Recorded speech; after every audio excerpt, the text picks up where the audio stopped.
Tito, a partir do verso 1, Paulo escreve assim para Tito: Paulo, servo de Deus e apóstolo de Jesus Cristo, segundo a fé dos eleitos de Deus e o conhecimento da verdade, que é segundo a piedade, em esperança da vida eterna, a qual Deus, que não pode mentir, prometeu antes dos tempos dos séculos, mas a seu tempo manifestou a sua palavra pela pregação que me foi confiada segundo o mandamento de Deus, nosso Salvador.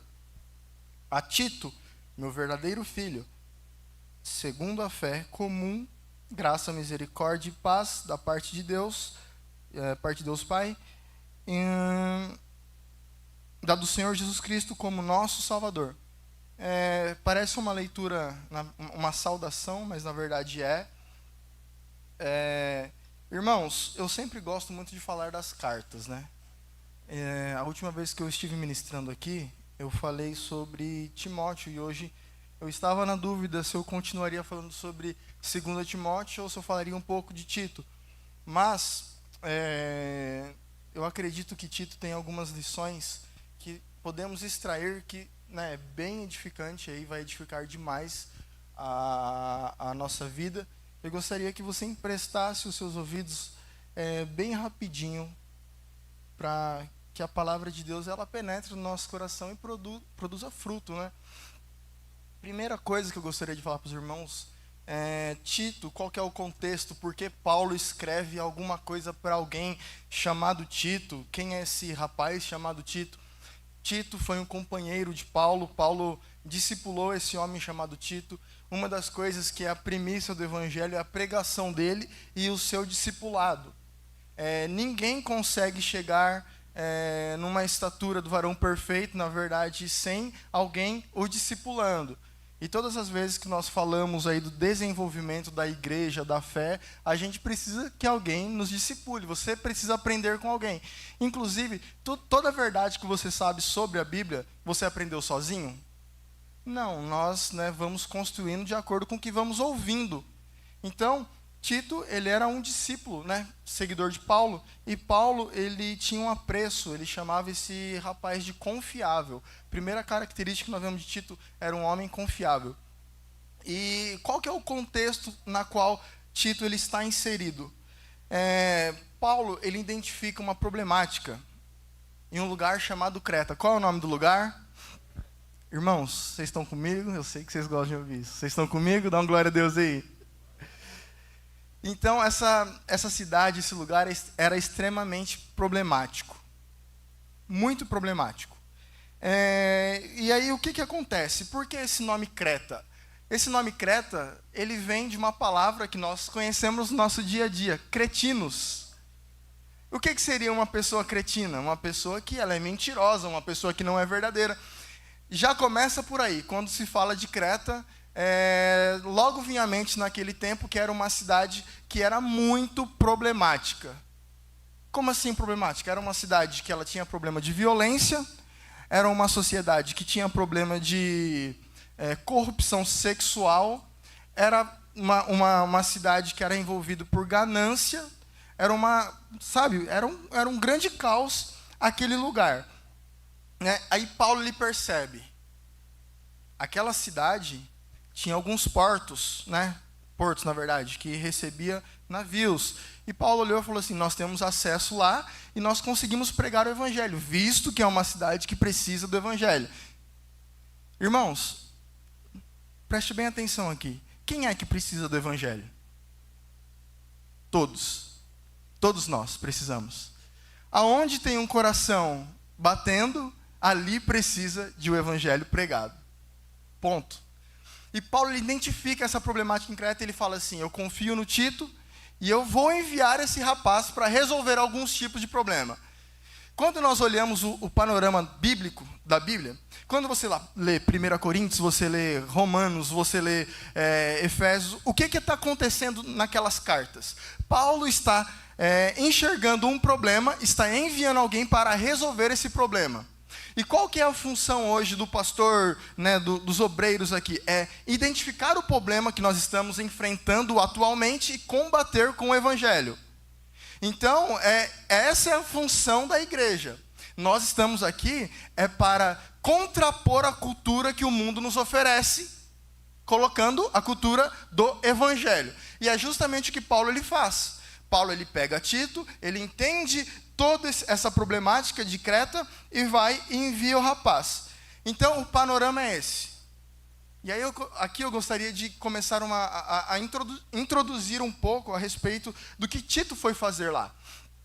Primeira coisa que nós lemos aqui, Tito, a primeira obrigação que Paulo fala para Tito: Tito, você precisa esclarecer as boas novas. O que é as boas novas, irmãos? Todo mundo sabe? É o próprio evangelho. Aquele povo, por ser um povo ganancioso, um povo que tinha muito problema, inclusive, eles estavam misturando diversas coisas. Era um povo que misturava mitologia grega com cristianismo. Então era um grande caos. Gente, e por que eu escolhi falar isso aqui nessa noite? Nós vamos trazer o panorama que nós estamos vivendo hoje. Eu gostaria que isso ficasse muito claro na sua cabeça, que faz muito sentido. E Paulo envia o rapaz para pregar a boa nova, a esperança da boa notícia. Primeiro ponto. Quando o povo é ganancioso, quando o povo vive para o seu próprio prazer, ele não pensa muito na transcendência. O que seria transcendência? Ele não pensa muito a respeito do céu. Ele não pensa muito a respeito da salvação. Ele acha que a vida dele vai ser gasta somente aqui. Paulo ele chega batendo e fala assim: a primeira coisa que tem que fazer, fala sobre a esperança. Uma das coisas que eu percebo é que a nossa cultura, ela coloca a esperança no que nós temos. Por exemplo, se eu tenho uma casa, se eu tenho um plano de saúde, eu estou seguro, eu estou estável. Mas na verdade o evangelho ele vem dizer contra isso. Aqui não existe estabilidade. Aqui nós vamos passar dificuldades. Aqui nós enfrentaremos problemas. Mas qual é a nossa esperança? É apontar a nossa vida para o nosso Jesus, porque Ele está preparando um lugar para que nós possamos junto a Ele morar. E aí nós não podemos perder isso de vista. A vida, ela não começa e termina aqui. Aqui começa a nova vida, mas quando nós morremos, a nossa carne fica, mas o nosso espírito ele vai para o nosso Senhor. E se você não tomar cuidado, você vai se apegar, você vai se entranhar com as coisas que é oferecida hoje. E nós vamos esquecendo que a nossa vida não é somente aqui. Amém? Vocês estão comigo? E o povo estava muito confuso, eles estavam assimilando outros deuses com Jesus. Aqui eu gostaria de parar um tempo. Quando nós falamos em Creta, nós estamos falando de Grécia. E Grécia é o berço da mitologia grega. E aquele povo, quando eles recebem o evangelho, eles começam a fazer uma salada de fruta, e aí eles começam a falar de Zeus e de Jesus, e aí eles começam a falar que Zeus era o Deus deles, mesmo acreditando em Jesus. E aí tem um perigo, porque na história que eles contavam um para os outros, a Bíblia vai dizer aqui, em Tito mesmo, que eles acreditavam em vários contos, que eles acreditavam nesse tipo de pregação. E um dos deuses deles era o Zeus. E o Zeus era alguém que, independente do que ele queria, ele era muito dissimulado. Se ele queria mulher, ele usava o artifício para ter mulher. Se ele queria dinheiro, ele usava o artifício para ter dinheiro. Então, o povo aprende com Deus. Então, um problema que nós vemos aqui. A maneira que você vive revela o Deus que você serve. A maneira que você vive vai revelar o Deus que você serve. Por que o povo era ganancioso? Por que o povo era tão problemático? Porque ele estava servindo a um Deus problemático. Simples. Só que quando eu falo assim, nossa, mas aquele povo adorava a Deus. Mas hoje nós não temos muito ídolos, né, Riva? Nós não temos ídolos assim que você olha e fala, vamos adorar. Mas quem é a nossa adoração cotidiana? Nós nos adoramos. E Timóteo fala muito sobre isso. Ele vai dizer assim, que nos últimos dias surgiriam homens amantes de si mesmo. Aí quem é o Deus que entra em cena? Não é mais Deus. Quem é? Sou eu. Todas as vezes que você vive no seu bel prazer, aquilo que você quer, independente do que vai acontecer, você está servindo a um Deus. E quem é o Deus? Eu. Você está sentando num lugar no seu coração que é um lugar de Deus. E aí eles misturavam e tinha todo esse problema, e era justamente. E aí quando Tito ele vem falar um pouco de Deus, ele vai falar assim, a palavra de Deus não mente. O que ele estava querendo dizer? Agora nós não temos um Zeus, um cara que é dissimulado, nós temos um Deus que é fiel. Nós temos um Deus que ele exerce uma fidelidade sobre o seu povo. Só que tem um problema, quando nós aceitamos a verdade do Evangelho, não é somente na ideia que nós vamos mudar alguns conceitos ou ideologia, mas a nossa prática ela vai acompanhando aquilo que nós estamos acreditando. Se nós falamos que acreditamos no Evangelho e a nossa prática continua a velha prática, nós não acreditamos no Evangelho. Porque o Evangelho ele é marcado por mudança de prática. Não é mudança de ideia apenas. O arrependimento não é parar de fazer alguma coisa, mas é fazer contrário àquilo que você fazia antes. Por exemplo, se você for pegar Zaqueu, quando Zaqueu desce da árvore, encontra com Jesus, aí Jesus olha, aquela situação toda e eles começam a conversar. O Zaqueu olha para Jesus e fala assim, se eu defraudei alguém nesse meio aqui, eu vou devolver quantas vezes? 4 vezes. O que ele estava dizendo? Eu não somente vou parar de roubar, mas eu vou fazer o quê? Vou devolver. Então a prática do Evangelho não é apenas parar de fazer alguma coisa errada, é fazer ao contrário do que eu estou fazendo. Vocês entendem isso? Então o Evangelho ele precisa ser acompanhado de mudança de comportamento. Eu não estou dizendo aqui que o Evangelho, nós somos salvos através do nosso comportamento, mas é automático, ele produz uma mudança de comportamento. Vocês estão comigo? Irmão, dá um glória a Deus aí, está muito silêncio. A tarefa de Tito, a principal tarefa de Tito, era nomear outros líderes. Quando isso vai nos dizer em 1 Timóteo 5, a partir do 5. E aí ele começa a dizer que o bispo ele não pode ser, ele tem que ser marido de uma só mulher, tem que ter filhos fiéis. Olha só, isso aqui é uma carta pastoral e nós estamos trazendo ela no culto de domingo. Mas eu acredito que vai edificar muito a sua vida. E ele começa a falar sobre o comportamento do líder. Primeira coisa que eu gostaria que vocês entendessem aqui. Por que Paulo ele diz assim, devemos trocar os líderes? Porque nós devemos olhar para as nossas influências. Como assim? Vamos lá. O líder, ele tem um papel de influenciar quem ele lidera. E se o líder ele está corrompido, o que vai acontecer com quem ele está liderando? Vai se corromper.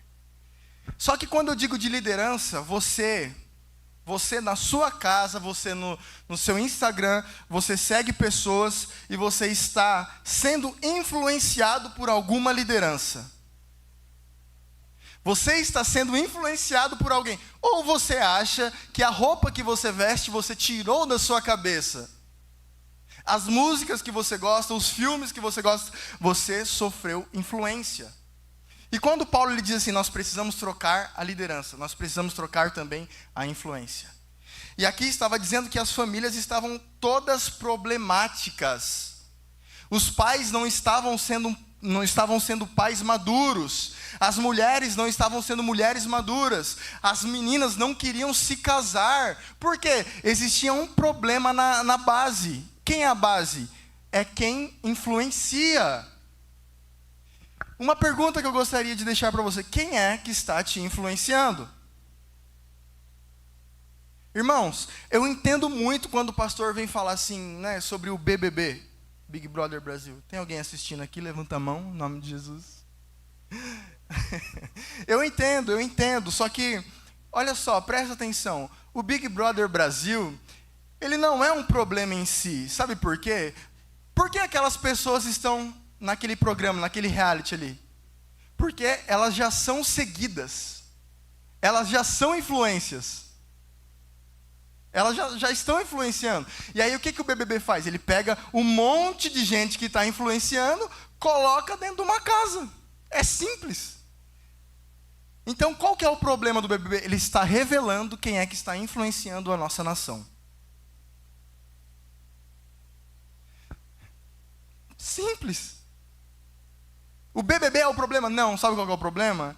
É por quem você está sendo influenciado. Se aquele povo está lá sendo assistido, é porque no dia a dia tem muita gente assistindo. E eles estão exercendo influência sobre vocês, sobre nós. Eles estão ditando como a gente tem que andar, como os filhos têm que se comportar. Irmãos, vocês estão vendo alguma semelhança na carta que eu estou lendo nos dias de hoje? É muito parecido. Nós somos influenciados 24 horas. Se você não exercer um lugar de influência na sua casa, na sua família, outra pessoa vai influenciar. Outra pessoa vai influenciar. E aí quando Paulo ele começa a dizer para Tito, você vai combater aí 2 problemas. Preste atenção aqui comigo. Maridos maduros, você tem que atacar nisso. Ok? Vocês estão comigo? E esposos maduros. E pais maduros. Pais e esposos. Prestem atenção.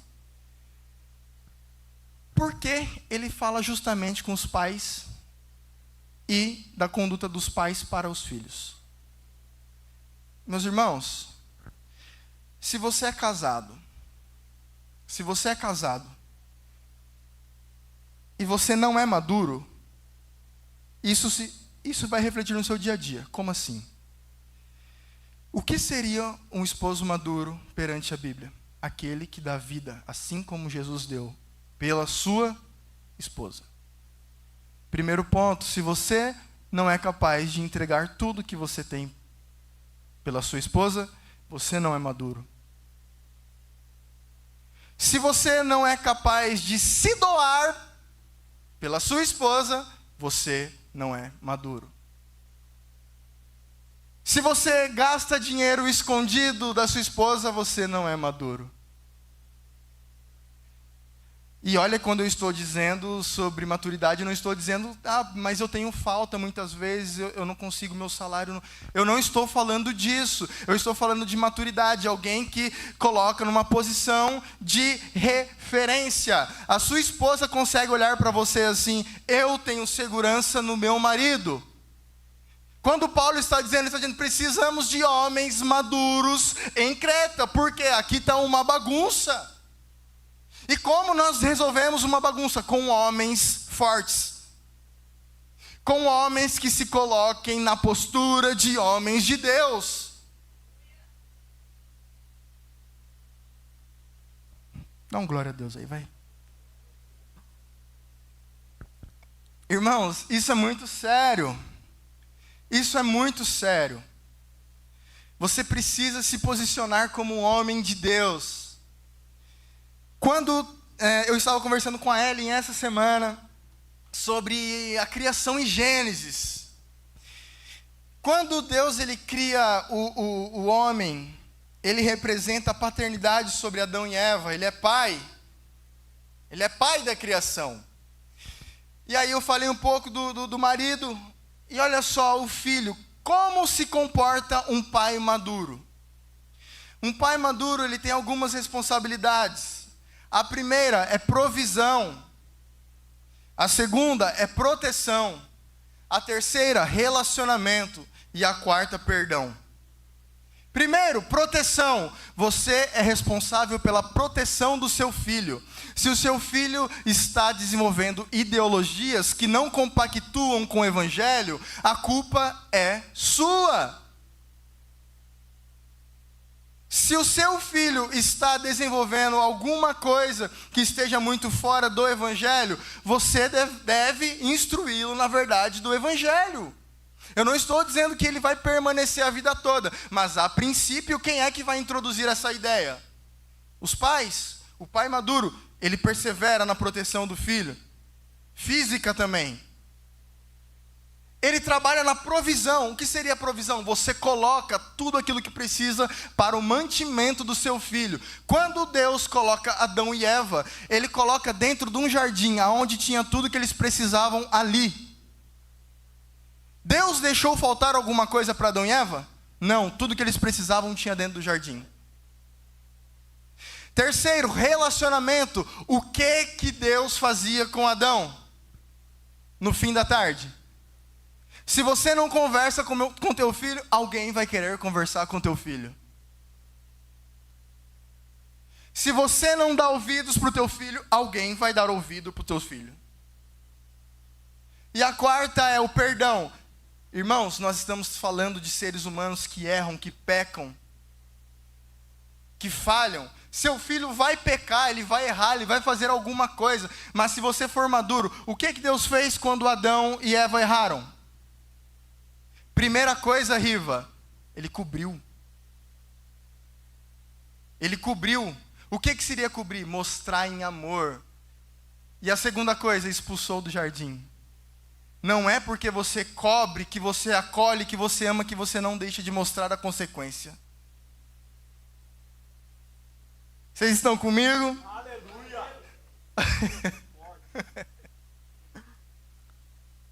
Tá parecendo um culto de terça.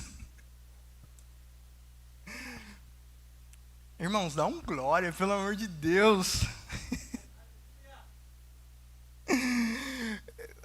Então nós precisamos de homens maduros, homens fortes, homens que respondem o chamado de Deus. Maturidade, você é maduro na relação de um pai para o filho. Esses dias a Helena, ela brincando, ela estava comendo com o Tito, e gente, criança é assim, estavam brincando, daqui a pouco ela bateu a mão no copo, derrubou todo o suco. A vontade é olhar para a cara dela e falar assim, eu não falei que é para você aprender. A vontade é essa, mas como pais maduros, o que eu tenho que fazer? Eu controlo sobre o copo, não o copo controla sobre mim. Se eu mostro que eu estou perturbado com um copo derrubado, eu mostro que esse copo ele tem poder sobre mim. E se você está sendo aí, levantado ira contra um copo, imagine as outras coisas da vida que serão lhe apresentadas. Você está deixando que um copo tira a sua paz.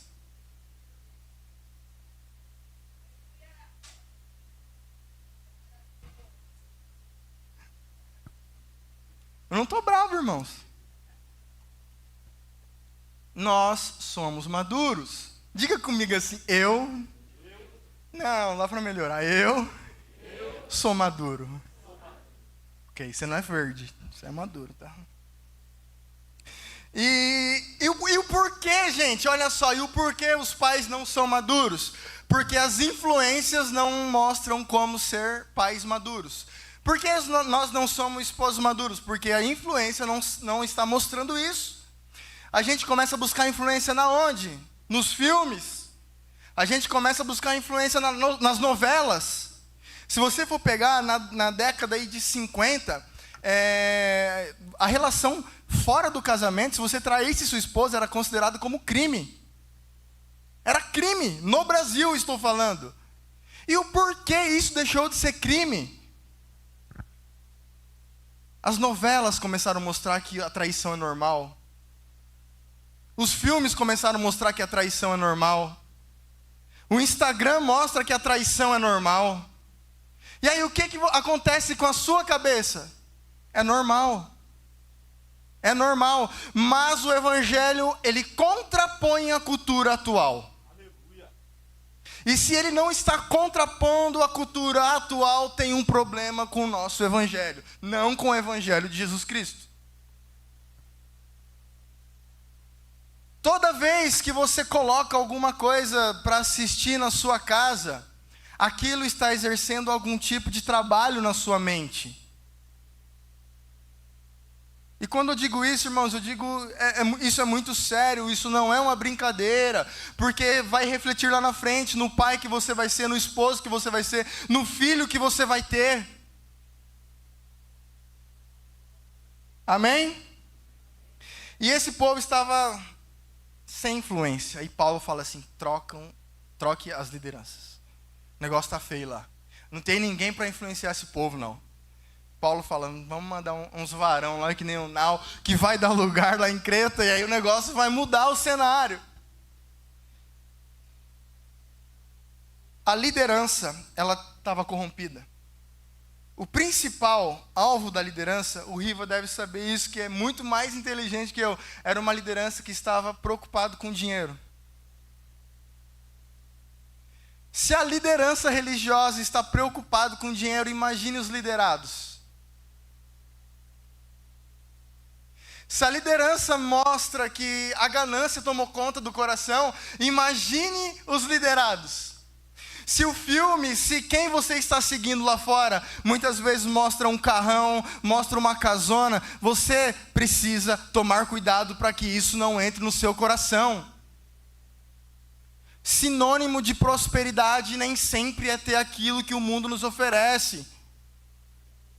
Mas nós podemos se assentar à mesa com os nossos filhos e ver o sorriso de cada um deles. E isso é prosperidade, meus irmãos. A prosperidade é quando Deus vier chamar um povo, nós podemos entrar juntamente com a nossa família nos céus. E isso é prosperidade, meu irmão. Sabe, quando alguém morre, quando alguém é sepultado, quando alguém desce lá para a sepultura, nada-se do que ela conquistou, ela leva. Mas o que resta é ela e Deus, e nós precisamos construir a nossa relação diariamente com o nosso Deus. Amém?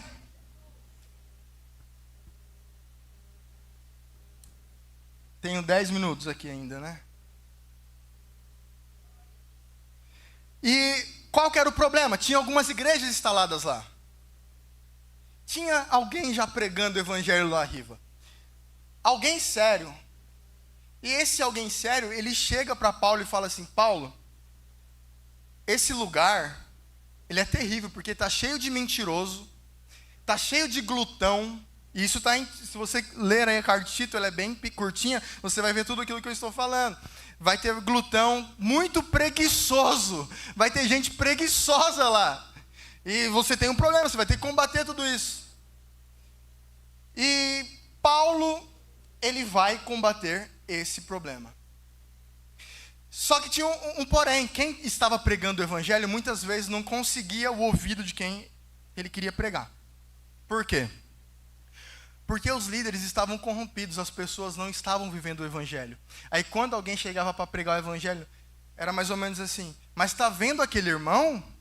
Aquele irmão lá, ele comprou de mim, ele não pagou. Tá vendo aquele irmão lá, ele bate na esposa dele, ele trai a esposa dele.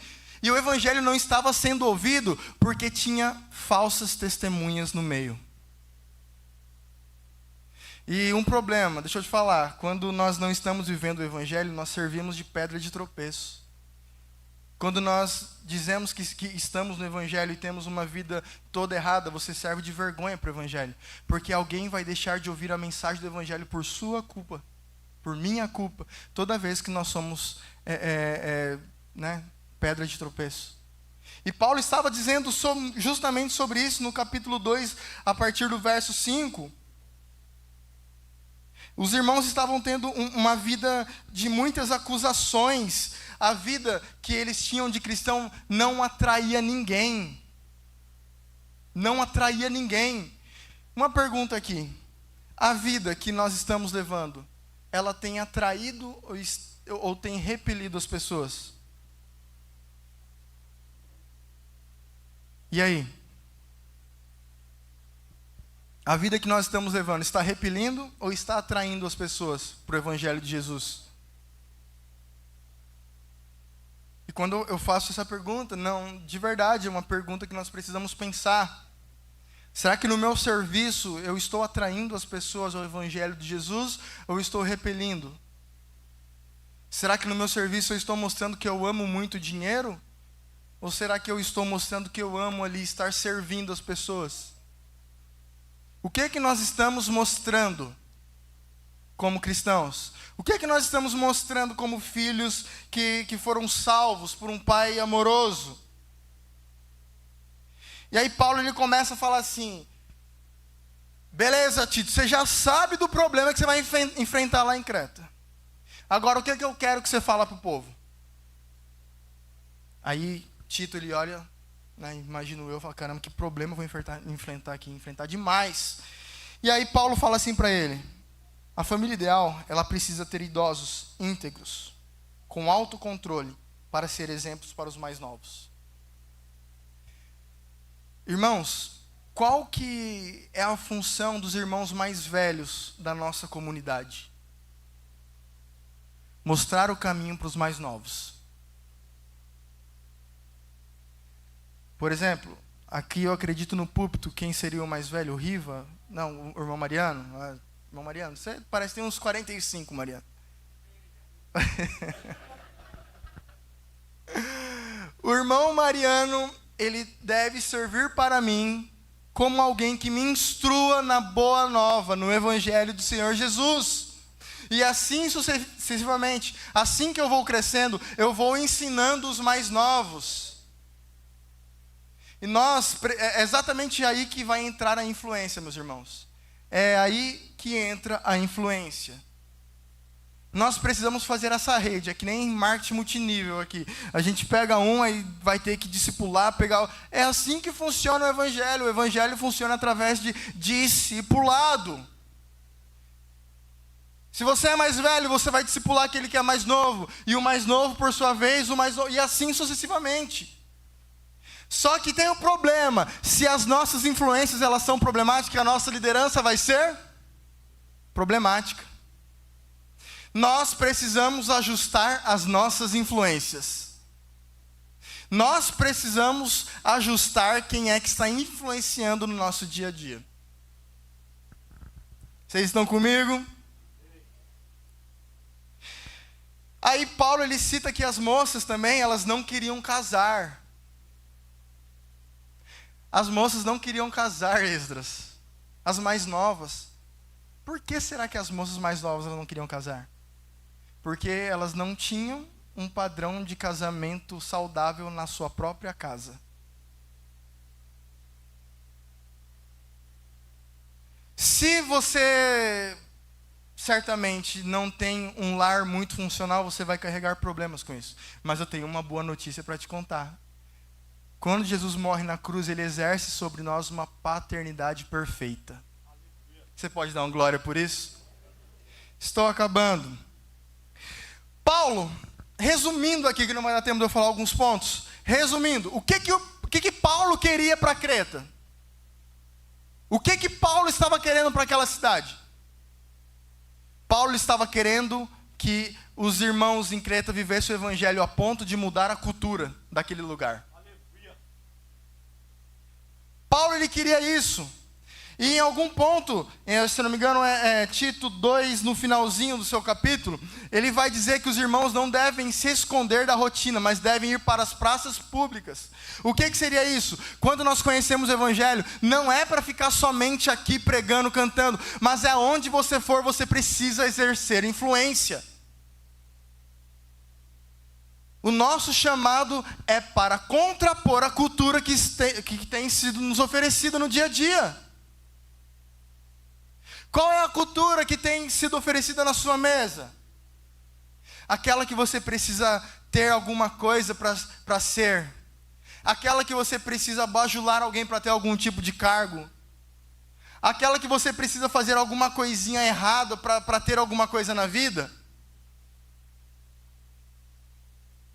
É isso? Aquela que você precisa descansar um pouco mais para que a vida da sua esposa seja mais difícil?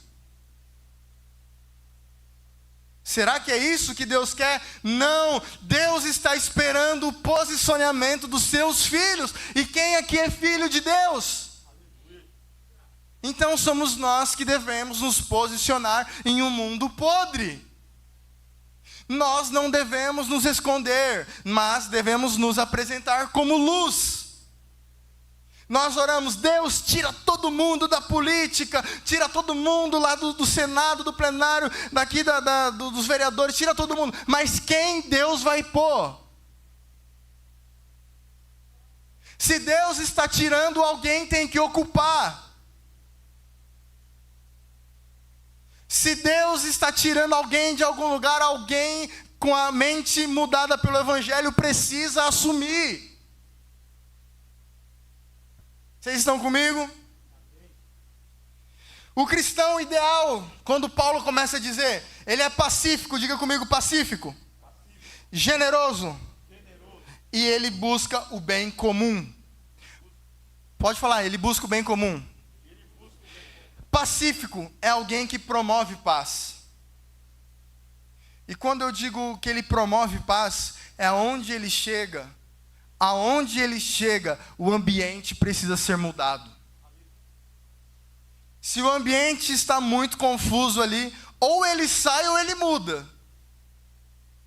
Alguém pacífico carrega a paz que excede todo entendimento. Segundo, Paulo fala sobre alguém generoso. Quem seria alguém generoso? Quando ele fala generoso, vocês devem ser generosos com os de casa e também com os de fora. O que é alguém generoso?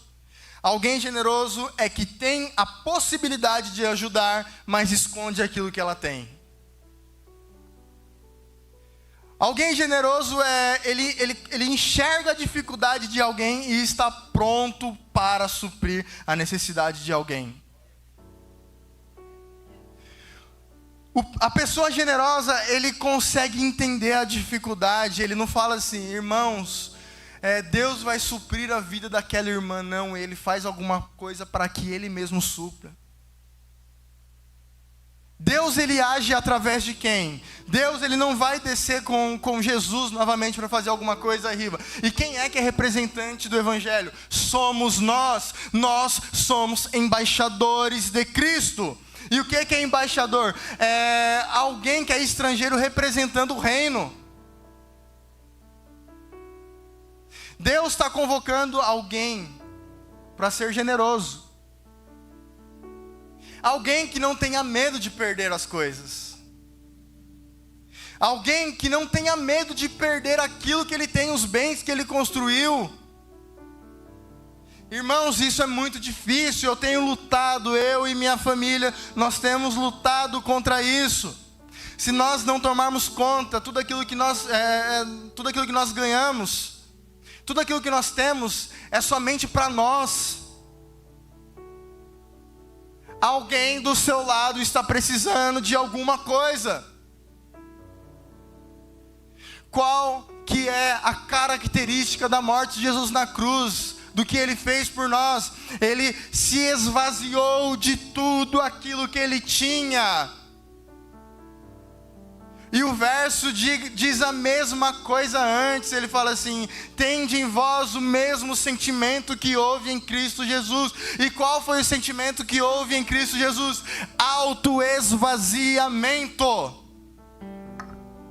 Irmãos, nós precisamos nos desprender das coisas daqui. E quando eu digo desprender das coisas aqui, não é para que você não tenha, mas é para que o seu coração não esteja preso a isso. E eu vejo, essa talvez é a maior dificuldade do nosso tempo. É a maior dificuldade do nosso tempo. Eu falo por conta própria. Muitas vezes eu ouvi alguém dizendo assim: nossa, mas eu estava precisando de alguma coisa. Aí na minha mente, o quê? Vamos orar que Deus vai suprir. Se essa pessoa falou para você que ela está precisando de alguma coisa, você precisa fazer alguma coisa. Não espere Jesus descer novamente. Você é o Verbo encarnado hoje aqui. Amém? Vocês estão comigo? E por último, ele diz: busquem o bem comum. Eu lembro na época da pandemia, gente, era uma loucura aquilo. Meu Deus, a gente via nos mercados. Quando falava que ia fechar tudo, que não ia chegar mais alimento, o que as pessoas faziam, Riva? Elas chegavam no mercado, pegavam um carrinho, tudo que ela tinha direito ela pegava. Isso é pensar no bem comum?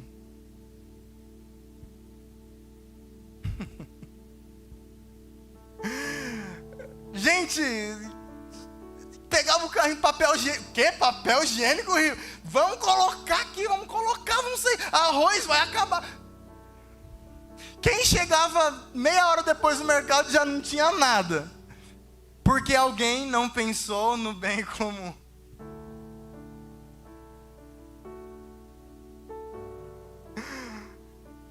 Quando nós pensamos no bem comum, nós não pensamos somente em nós, mas nós pensamos também naqueles que estão do nosso lado. Irmãos, de verdade, o que Jesus ganhou, Riva, morrendo na cruz?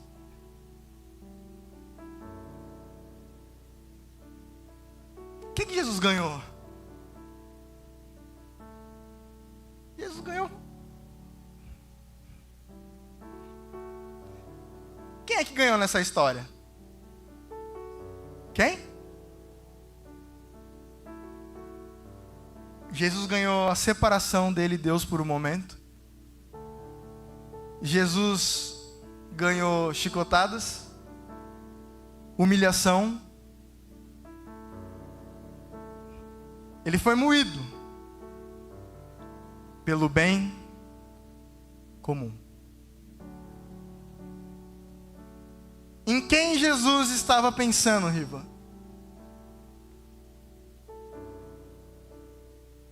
Em nós. Em quem Jesus estava pensando no momento de sua morte? Ele queria dar acesso para alguém que não tinha acesso. Quando Jesus morre na cruz, ele está dizendo: você não tinha acesso, mas eu te dou acesso. E aí quando Jesus fala assim, quando Paulo fala assim em Coríntios, sejam meus imitadores, assim como eu sou de Cristo. Cristo pensa no bem comum. Se eu devo imitá-lo, eu preciso pensar no bem comum.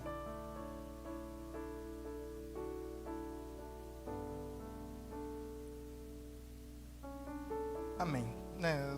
Acho que é só isso que eu tenho para hoje. Se coloca de pé. Não dá mais tempo. Não, é 8:05 já.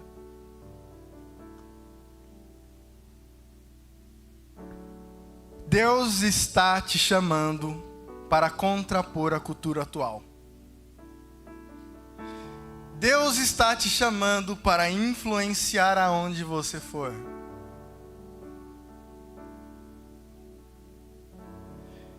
Esses dias eu estava lendo uma matéria e gente, eu não vou falar mal de filme, eu não estou nem aqui para isso, eu quero falar sobre o Evangelho.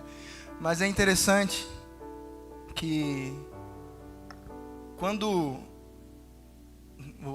a Coreia do Sul, hoje, ela é uma das maiores influências mundiais. Hoje, né? Hoje ela conseguiu colocar, dorama, né? Dorama, que é dorama, é isso, né? Dorama, é K-pop, é música também, né? É K-pop que hoje está sendo, isso, é música coreana. Como é que eles estão conseguindo fazer isso? O governo coreano, ele injetou bilhões para que essa cultura fosse disseminada. Gente, eu não estou falando se é ruim, quem tem que decidir é você precisa acompanhar isso, eu nem acompanho. Mas essa cultura, ela foi disseminada, e quando uma cultura é disseminada, pessoas são mudadas. Eu lembro que eu estava dando aula no ensino médio, aí tinha um garoto de unha pintada. Aí, né, eu achei que ele fosse homossexual, né, conversando com ele, né, sem maldade, eu queria ouvi-lo, né. E aí ele me disse, falou, não, professor, é que a gente gosta de K-pop e tal, é umas bandas coreanas, e a galera lá, tipo... Quem é que está influenciando a vida desse menino? É a cultura. Irmãos, Sabe, quando o pastor fala aqui sobre novela, quando o pastor fala sobre Big Brother, eu realmente entendo, porque se nós ficarmos nos alimentando dessas coisas, músicas, dependendo das músicas, o nosso coração ele começa a ser corrompido. Ele começa a ser corrompido. E aos poucos a gente não vai nem percebendo, e daqui a pouco a gente está pensando igual todo mundo, e a gente... E o Evangelho?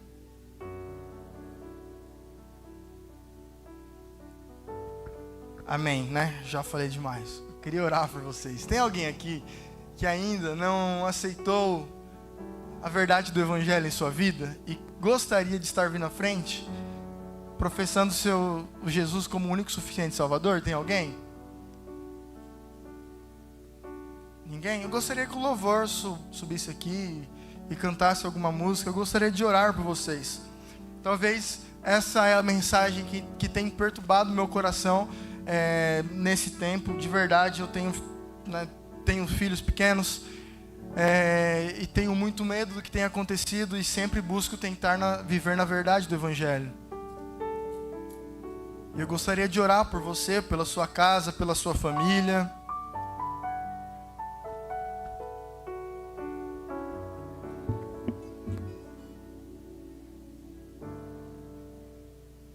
Coloca a mão sobre o seu coração. Senhor, eu ministrei a Tua palavra, Pai, aqui nessa noite.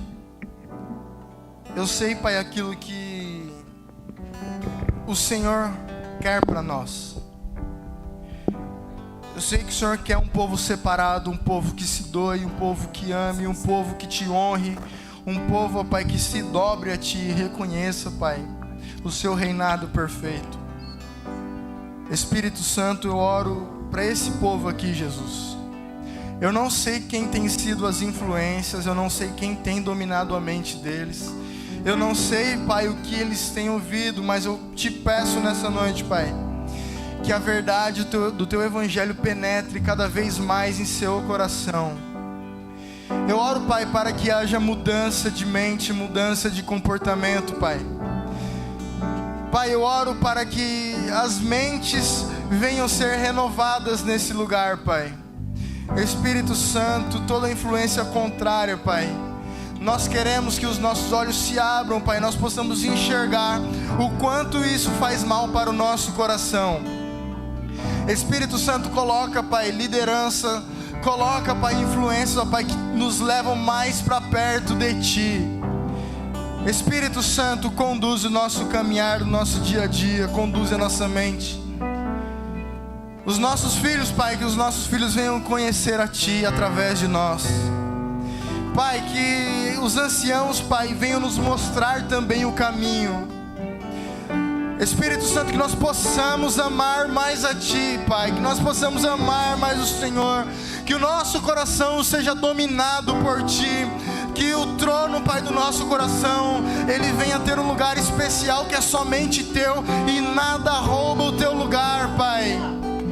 Espírito Santo, eu peço para que toda a ganância, todo o egoísmo, Pai, tudo aquilo, Pai, que não provém de Ti, arranque, Pai, com raiz e tudo do nosso coração. Mas queremos ser parecidos contigo, queremos, Pai, viver o Teu Evangelho na íntegra, nos entregando. Pai, ajuda-nos a sermos iguais ao Senhor.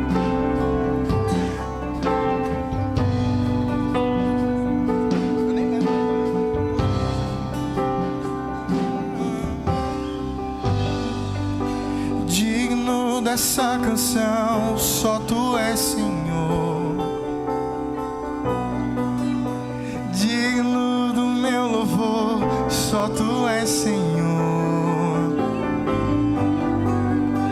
digno da minha vida, Tu és Senhor, oh, eu sou Teu.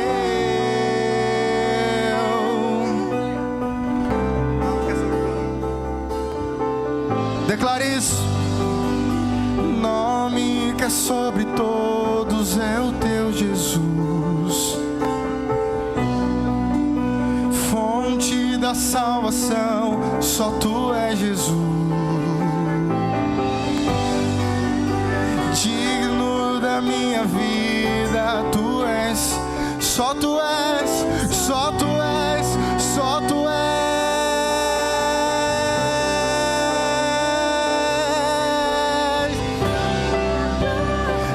És incomparável, és inigualável.